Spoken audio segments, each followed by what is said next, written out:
A vida neste mundo é um teste que envolve se as pessoas usarão ou não as bênçãos que lhes foram concedidas corretamente, de acordo com os ensinamentos islâmicos. Capítulo 67, Al-Mulk, versículo 2. Aquele que criou a morte e a vida para vos testar. Quanto a qual de vos é melhor e ameaçado.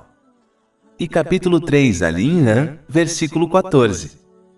O que embeleza as pessoas é o amor por aquilo que desejam, mulheres e fillos, somas amontoadas de ouro e prata, cavalos de marca, gado e terras cultivadas. Aquele que compreende este teste, portanto, se esforçará para usar as bênçãos que lhe foram concedidas corretamente, de acordo com os ensinamentos islâmicos, para alcançar a paz de espírito em ambos os mundos. Isso porque essa atitude fará com que a pessoa alcance um estado mental e físico equilibrado e coloque corretamente tudo e todos mencionados no versículo 14 em sua vida, enquanto se prepara adequadamente para sua prestação de contas no dia do juízo final. Essa atitude, portanto, leva à paz de espírito em ambos os mundos. Capítulo 16, An-Nahl, versículo 97. Todo aquele que praticar o bem, seja homem ou mulher, enquanto for crente, certamente o faremos viver uma vida virtuosa, e lhe ache daremos a recompensa, na outra vida conforme o melhor das suas práticas. É importante notar que, como Alá, o Exaltado, sozinho sabe todas as coisas, somente Ele pode fornecer o melhor código de conduta que conduza a esse resultado. Todos os códigos de conduta e modos de vida criados pelo homem jamais alcançarão esse resultado devido à falta de conhecimento e experiência, miopia e preconceitos. Aquele que, portanto, adota um modo de vida diferente do Islã inevitavelmente fará mau uso das bênçãos que lhe foram concedidas, perderá tudo e todos em sua vida e não se preparará adequadamente para sua responsabilidade no dia do juízo final.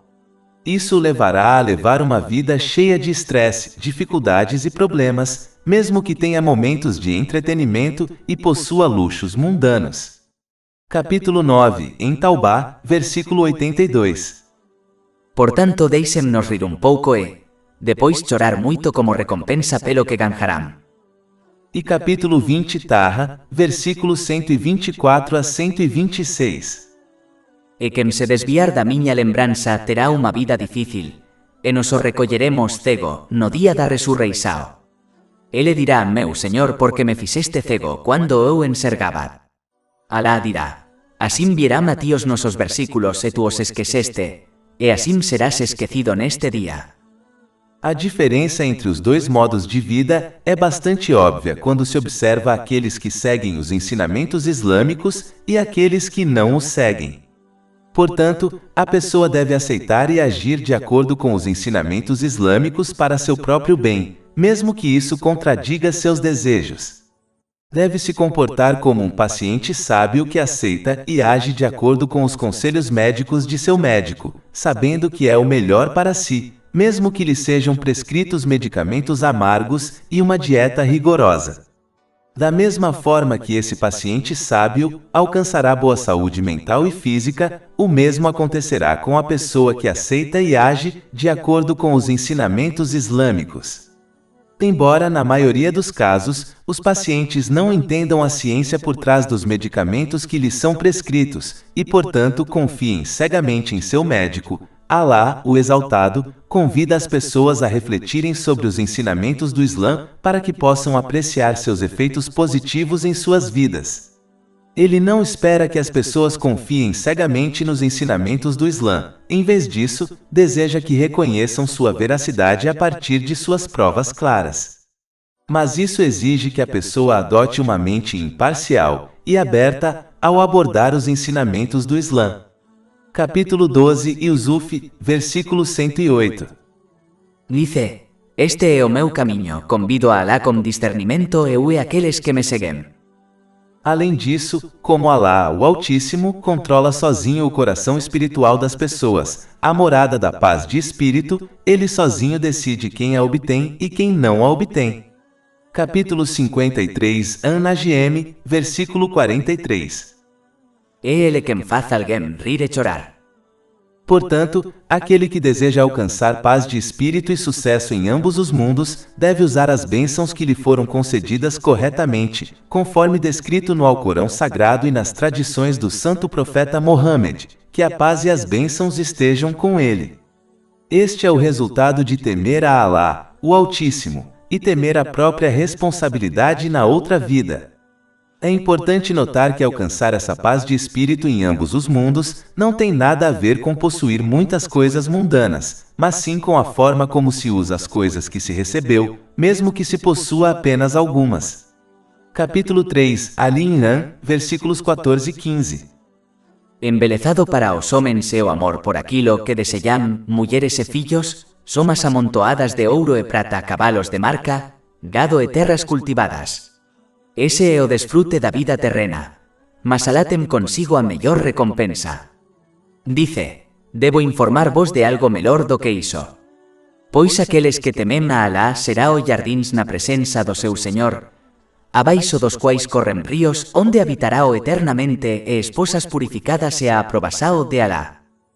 Outro ponto a ser observado é que alguém só obterá a aprovação de Alá, o Altíssimo, quando aprovar suas decisões e decretos em relação a si mesmo e aos seus entes queridos. Capítulo 89, Al-Fajr, versículos 27 a 30. Aos justos será dito, ó alma tranquila, volta para o teu Señor satisfeito e agradável a Ele. Entra entre os meus servos justos. E entra no meu paraíso. Portanto, é preciso lembrar que Alá, o Altíssimo, sempre decreta o que é melhor para todos os envolvidos, mesmo que isso não seja óbvio para eles. Capítulo 2, Al-Baqarah, versículo 216. Mas talvez você odeie algo e isso seja bom para você, e talvez você ame algo e isso seja ruim para você. E Alá sabe, enquanto você não o sabe. Lembrar-se desse fato ajudará a pessoa a permanecer firme na obediência a Alá, o Exaltado, o que envolve usar corretamente as bênçãos que recebeu, conforme descrito nos ensinamentos islâmicos. Adotar essa atitude tanto nos momentos de facilidade quanto nos de dificuldade também faz parte do teste da vida neste mundo. Capítulo 3, Ali Imran, versículos 14 e 15. Embelezado para os homens é o amor por aquilo que desejam, mulheres e fillos, somas amontoadas de ouro e prata, cavalos de marca, gado e terras cultivadas. Ese é o desfrute da vida terrena, mas Alá tem consigo a mellor recompensa. Dice, debo informar-vos de algo melhor do que iso. Pois aqueles que temem a Alá será o jardins na presença do seu Señor, abaixo dos quais corren ríos, onde habitará o eternamente e esposas purificadas e a aprovação de Alá. Essas coisas foram embelezadas aos olhos das pessoas por diferentes fontes. Alá, o Exaltado, embeleza essas coisas de uma forma que encoraja as pessoas a usá-las da maneira correta, para que alcancem paz de espírito em ambos os mundos. Por exemplo, o sexo oposto foi embelezado para as pessoas, assim como ter filhos, para que as pessoas obtenham essas coisas por meios lícitos e administrem e criem suas famílias corretamente, para que se tornem uma fonte de bondade para elas em ambos os mundos. Capítulo 25, Al-Furqan, versículo 74. E aqueles que dicen, Señor noso, concédenos dentre nossas mulheres e fillos conforto aos nossos olhos. As mesmas coisas mencionadas nos principais versículos em discussão também foram embelezadas por outras fontes, como o diabo, a sociedade, as mídias sociais, a moda e a cultura. Mas nesses casos, o processo de embelezamento incentiva as pessoas a obterem essas coisas por meios ilícitos, o que, por sua vez, se torna uma fonte de estresse e dificuldades para a pessoa em ambos os mundos. Portanto, deve-se abordar as coisas mencionadas nos principais versículos em discussão apenas de acordo com os ensinamentos do Islã, para que se tornem uma fonte de conforto e paz para a pessoa em ambos os mundos. É preciso lembrar que, independentemente de escolherem passar ou não no teste da vida neste mundo, serão responsabilizados por sua escolha em ambos os mundos, pois ninguém pode escapar do conhecimento e do controle de Alá, o Exaltado. Capítulo 3, Ali Imran, versículo 15. E Alá está observando seus servos. Ser responsabilizado na outra vida é óbvio, enquanto ser responsabilizado neste mundo é frequentemente sutil. Aquele que faz mau uso das bênçãos que lhe foram concedidas, descobrirá que as coisas mundanas que obtém desobedecendo a Alá, o Altíssimo, se tornarão uma fonte de estresse, miséria e problemas para ele em ambos os mundos, mesmo que tenha momentos de entretenimento. Esse resultado é bastante óbvio quando se observa os ricos e como eles estão submersos em transtornos mentais, como depressão, dependência química e tendências suicidas, mesmo desfrutando de luxos mundanos. Alá, o Exaltado, menciona então as características daqueles que se esforçam para passar no teste da vida neste mundo, para que os muçulmanos possam adotar sua atitude e comportamento. Capítulo 3, Ali Imran, versículo 16. Aqueles que dicen, Noso Señor, en verdade nos cremos, perdoa-nos pois os nosos pecados e livra-nos do castigo do fogo. Como discutido anteriormente, adotar a atitude correta na vida é algo prático, que envolve usar as bênçãos que nos foram concedidas corretamente, conforme descrito nos ensinamentos islâmicos. Portanto, a crença mencionada neste versículo indica a importância de apoiar a declaração verbal de fé com ações. Isso é ainda mais corroborado pelo próximo versículo. Não fazer isso não passa de uma ilusão, que não tem valor no Islã. A ilusão envolve persistir na desobediência a Alá, o Exaltado, o que envolve o mau uso das bênçãos que nos foram concedidas, enquanto esperamos misericórdia, proteção e perdão em ambos os mundos.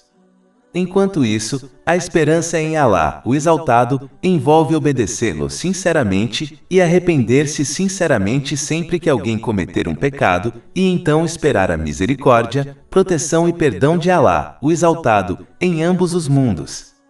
A diferença entre esperança e pensamento positivo foi explicada dessa maneira em um hadith encontrado em Jami' at-Tirmidhi, número 2459. De modo geral, o arrependimento sincero envolve sentir-se culpado, buscar o perdão de Alá, do Altíssimo, e de qualquer pessoa que tenha sido injustiçada, desde que isso não leve a mais problemas. Deve-se prometer sinceramente, evitar cometer o mesmo pecado ou pecado semelhante novamente, e compensar quaisquer direitos que tenham sido violados em relação a Alá, ao Altíssimo e às pessoas. É importante lembrar que a fé é uma planta semelhante, que requer atos de obediência para florescer. Assim como uma planta que não obtém nutrição, como a luz do sol, não florescerá e eventualmente morrerá, a fé de uma pessoa falhará em florescer, e estará em perigo de morte, se não for nutrida com atos de obediência. Alguns desses atos de obediência são mencionados no próximo versículo. Capítulo 3, Ali Imran, versículo 17. O paciente? Paciência é quando alguém evita reclamar de suas dificuldades por meio de ações ou palavras, e mantém sua sincera obediência a Alá, o Exaltado, durante toda a sua provação. Essa obediência envolve usar as bênçãos que lhe foram concedidas de maneiras que o agradem, conforme descrito no Alcorão Sagrado e nas tradições do santo profeta Mohammed, que a paz e as bênçãos estejam com ele. A raiz de se tornar paciente é aprender e agir de acordo com o conhecimento islâmico.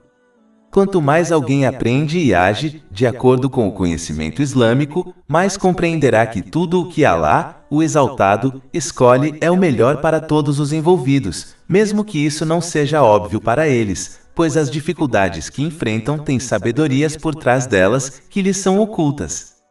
Por exemplo, há muitos eventos desse tipo discutidos nos ensinamentos islâmicos, como a história do santo profeta Yusuf, que a paz esteja com ele, que foi separado de seus pais ainda jovem por seus irmãos, abandonado em um poço escuro e profundo, vendido como escravo infantil e injustamente jogado na prisão. Mas cada um desses eventos permitiu que ele aprendesse certas lições que o prepararam para salvar a população do Egito de uma grande fome. Se não tivesse suportado as dificuldades que enfrentou, não teria conseguido salvar milhões de vidas. Capítulo 2, Al-Baqarah, versículo 216. Mas talvez você odeie algo e isso seja bom para você.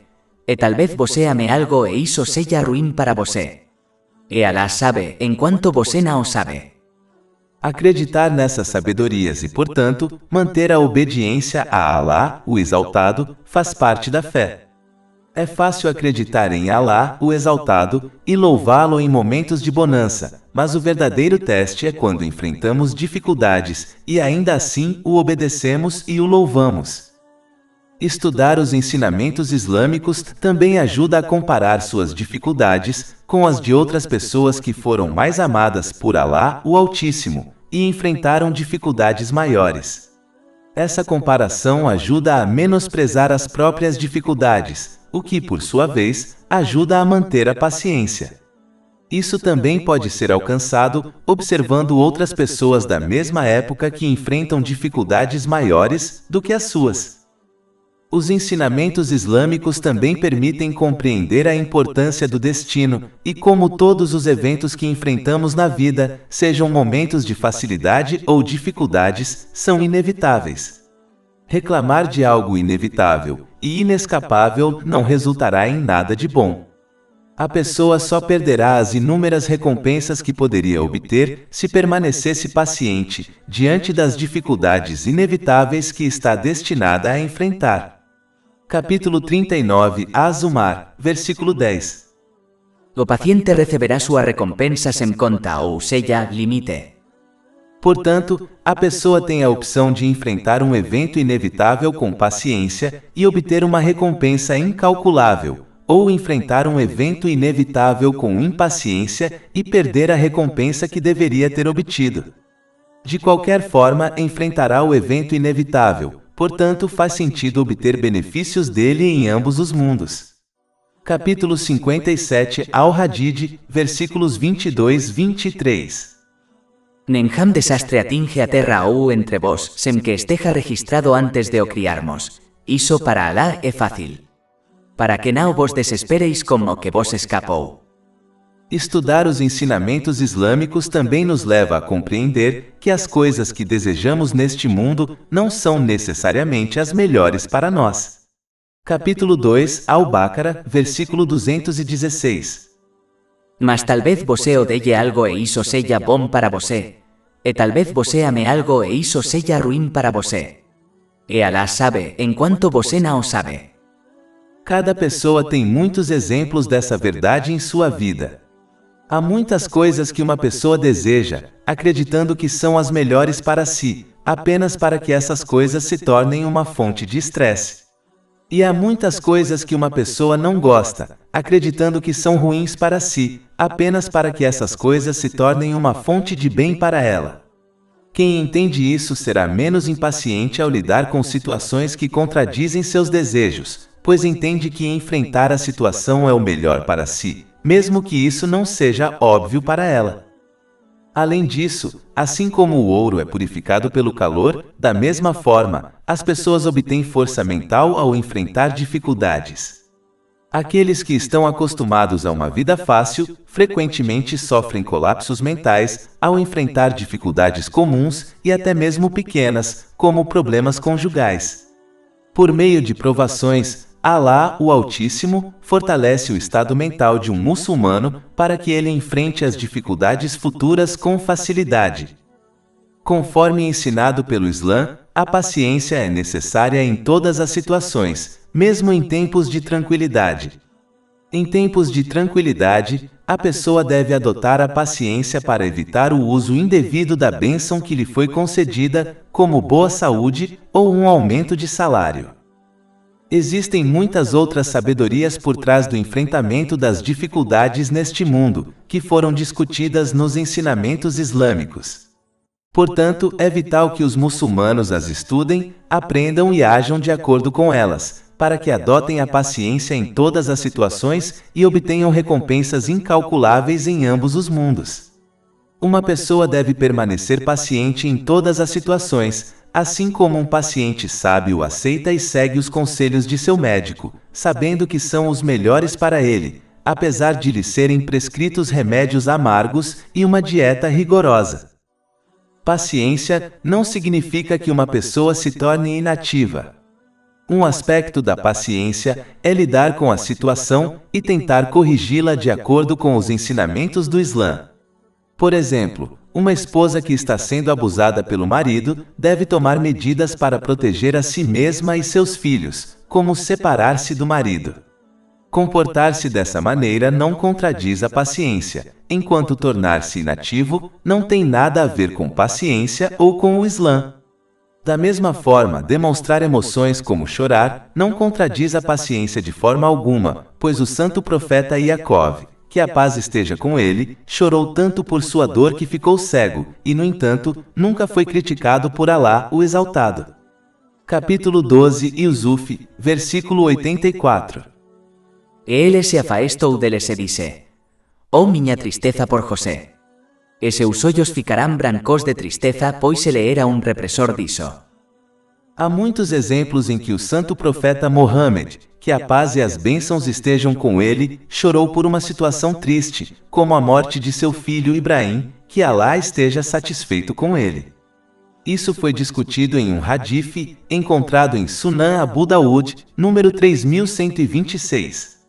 Demonstrar desobediência a Alá, o Exaltado, por meio de palavras e ações contradiz a paciência. Qualquer outra coisa que não isso é aceitável e faz parte da natureza humana, como chorar e sentir-se triste. É importante notar que a paciência deve ser demonstrada desde o início de uma dificuldade até que se deixe este mundo. Isso foi indicado em um hadith encontrado em Sahih Bukhari, número 1302. Demonstrar paciência depois de algum tempo não é paciência de verdade, é apenas aceitação, o que ocorre naturalmente com todos.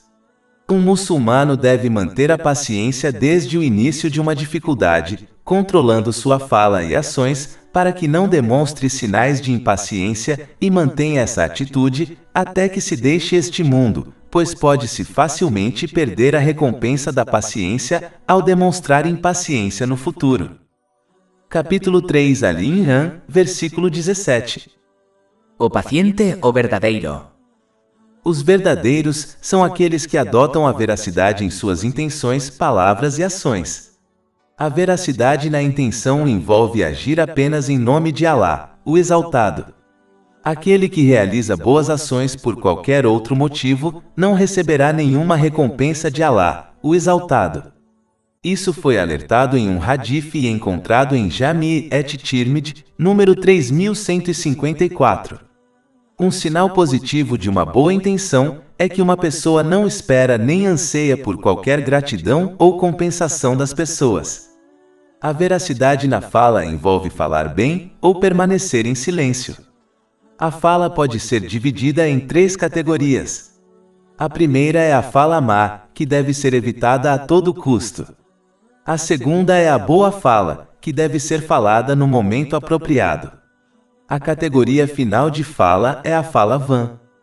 Esse tipo de fala não é considerado um pecado ou uma boa ação, mas como esse tipo leva à fala má, é melhor evitá-la também. Além disso, a fala vã será uma fonte de arrependimento para uma pessoa no dia do juízo final, quando ela observar as oportunidades e o tempo que desperdiçou com fala vã. Portanto, um muçulmano deve falar o que é bom ou permanecer em silêncio. Isso foi aconselhado em um hadith encontrado em Sahih Muslim, número 176. A veracidade nas ações envolve usar as bênçãos que lhe foram concedidas corretamente, conforme descrito no Alcorão Sagrado e nas tradições do santo profeta Mohammed, que a paz e as bênçãos estejam com ele.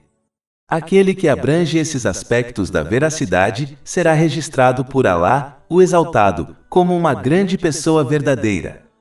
Enquanto isso, aquele que não demonstra veracidade em suas intenções, palavras e ações, descobrirá que Alá, o Exaltado, o registra como um grande mentiroso.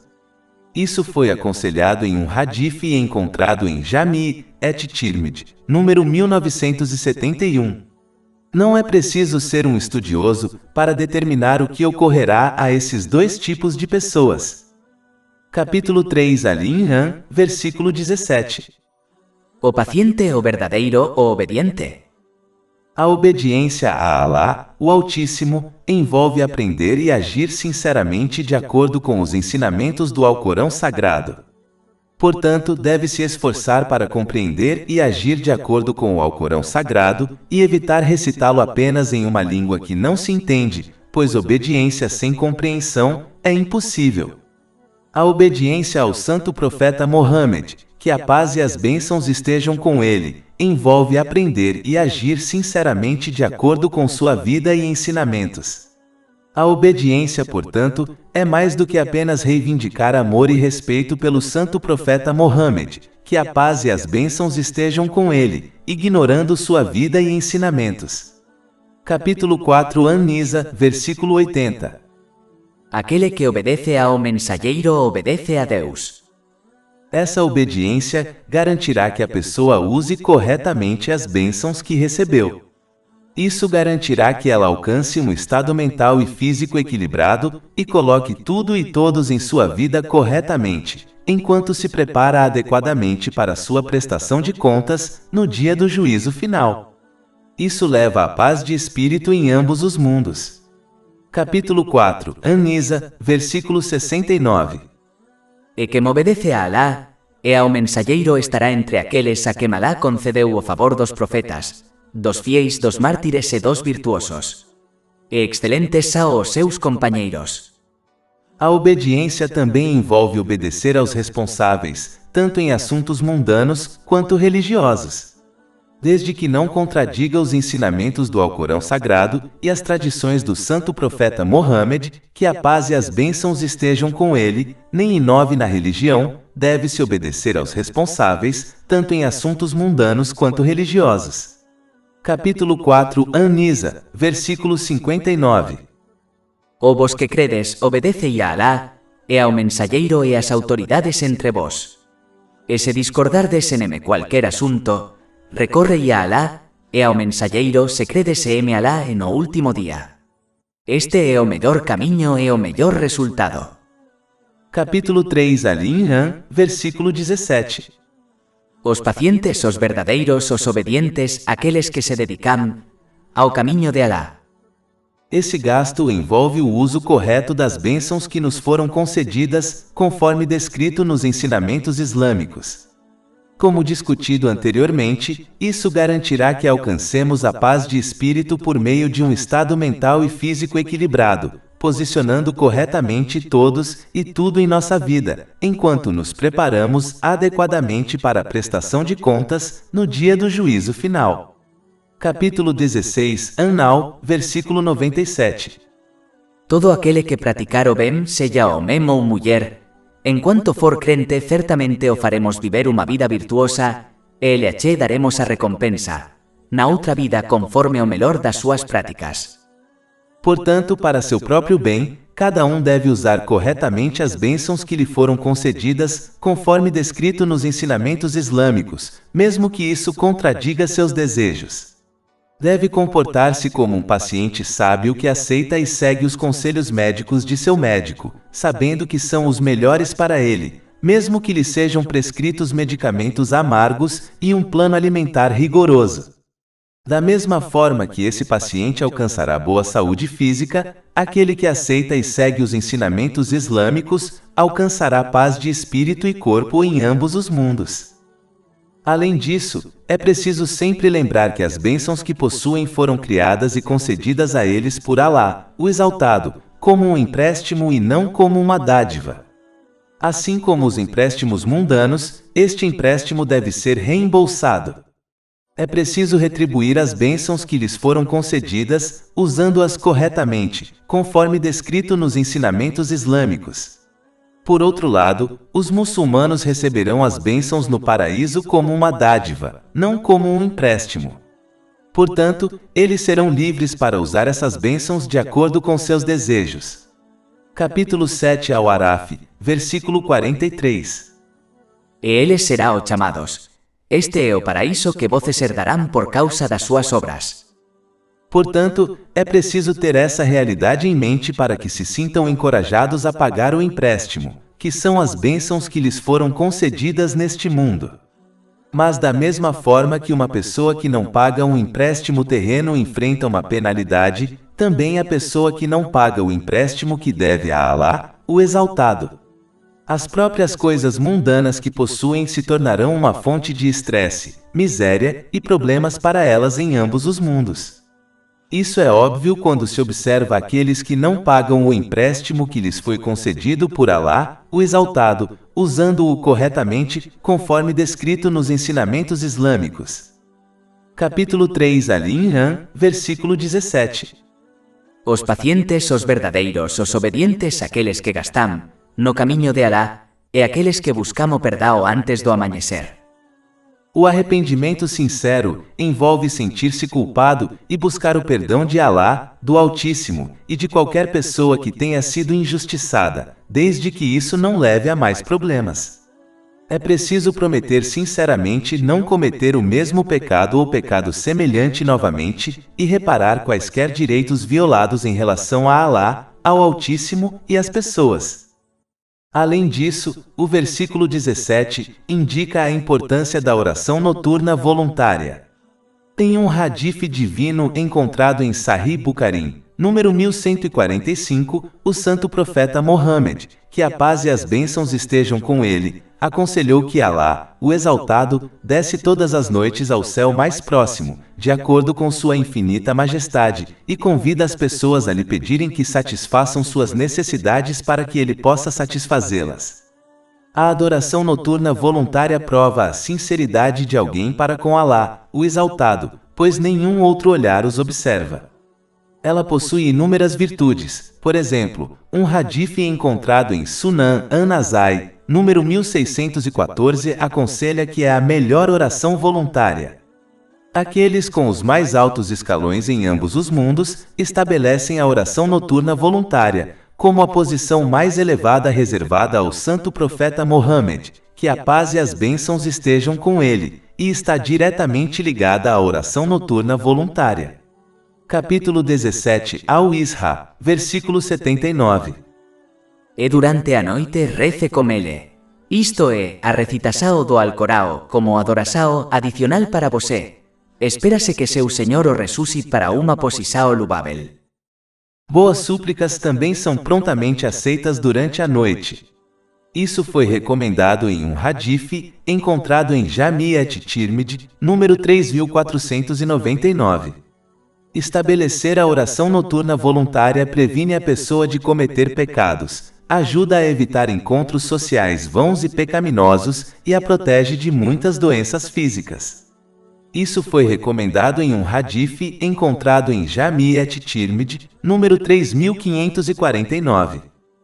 Deve-se preparar para a oração noturna voluntária evitando comer e beber em excesso, especialmente antes de dormir, pois isso induz à preguiça e ao sono. Deve-se evitar atividades físicas extenuantes desnecessárias durante o dia. Um breve cochilo durante o dia pode ajudar. Por fim, deve-se evitar pecados e se esforçar para obedecer a Alá, o Altíssimo, usando corretamente as bênçãos que nos foram concedidas, conforme descrito nos ensinamentos islâmicos, pois os obedientes acham mais fácil oferecer a oração noturna voluntária. Para concluir, o Alcorão Sagrado deixa claro que é preciso apoiar a declaração verbal de fé com ações físicas para alcançar a paz de espírito em ambos os mundos. Isso envolve usar as bênçãos que nos foram concedidas corretamente, conforme descrito nos ensinamentos islâmicos. Portanto, a pessoa não deve se preocupar em acumular mais bens materiais. Em vez disso, deve se preocupar em usar corretamente tudo o que lhe foi concedido para alcançar a paz de espírito em ambos os mundos. Assim como a paz de espírito reside em como se usa as bênçãos materiais, não em possuir muitas coisas materiais. Capítulo 3 Ali Imran, versículo 14. Embelezado para os homens e o amor por aquilo que desejam, mulheres e filhos, somas abultadas de ouro e prata, cavalos de marca, gado e terras cultivadas. Ese é o gozo da vida terrena, mas Alá tem consigo a melhor recompensa. Mais de 500 e-books, audiolivros, infográficos, podcasts e blogs gratuitos disponíveis em nosso site www.sharkpod.com.